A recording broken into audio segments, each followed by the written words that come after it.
નમસ્કાર દર્શક મિત્રો, એન્કવરેજ ન્યૂઝમાં આપનું સ્વાગત છે। અમદાવાદ શહેરમાં રોગચાળો વકર્યો છે ત્યારે મચ્છરોની ઉત્પત્તિ અટકાવવા મહાનગરપાલિકાના આરોગ્ય વિભાગ દ્વારા કન્સ્ટ્રક્શન સાઇટનું ચેકિંગ કરવામાં આવ્યું। જે બાંધકામ સાઇટ પર મોટા પાયે મચ્છરોનું બ્રાઇડિંગ મળી આવ્યું તેને સીલ કરવામાં આવી। આ સાથે જ અમદાવાદ શહેરના તળાવમાં ડ્રેનેજના પાણી અને ગંદકીનું સામ્રાજ્ય જોવા મળી રહ્યું છે ત્યારે દક્ષિણ ઝોનમાં 10 પૂર્વ ઝોન, 9 ઉત્તર પશ્ચિમ ઝોન, 11 દક્ષિણ પશ્ચિમ, 10 મળી કુલ 40 તળાવોની સફાઈ કરવામાં આવશે સહિતની માહિતી આપતા હેલ્થ ઓફિસર ભાવિન સોલંકી।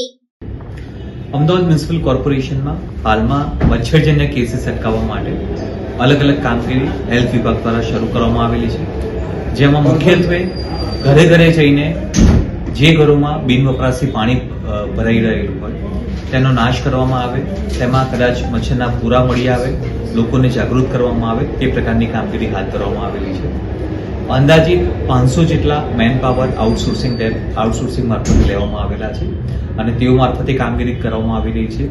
સાથે સાથે સ્લમ વિસ્તારમાં આશા બહેનો દ્વારા, ફિમેલ હેલ્થ વર્કર દ્વારા, મલ્ટીપર્પઝ હેલ્થ વર્કર દ્વારા આ પ્રકારની કામગીરી સઘન સ્વરૂપે થાય, આઈડી એક્ટિવિટી કરવામાં આવે તે પ્રકારની કામગીરી કરવામાં આવેલી છે। મલેરિયા વિભાગના વર્કર દ્વારા ઘરે ઘરે જઈને ફોગિંગની કામગીરી પણ આ સાથે કરવામાં આવી રહી છે।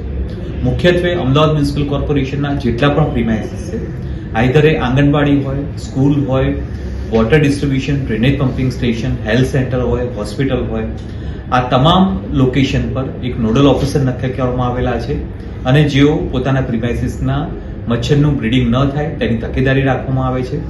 તેમ છતાં પણ આવી કોઈ જગ્યામાંથી બ્રીડિંગ જણાય તો કોર્પોરેશનના અધિકારીઓનું પણ એક ચેકિંગ કરવામાં આવે છે અને જરૂર જણાય તો પેનલ્ટી પણ વસૂલ કરવામાં આવી રહી છે। આ જ સાથે સાથે જે પ્રાઇવેટ પ્રીમાઇસીસ છે, આઈધર એ કન્સ્ટ્રક્શન સાઇટ હોય કે અન્ય કોઈ કોમર્શિયલ પ્રીમાઇસીસ હોય તેનું પણ ચેકિંગ આજે હાથ ધરવામાં આવેલું છે।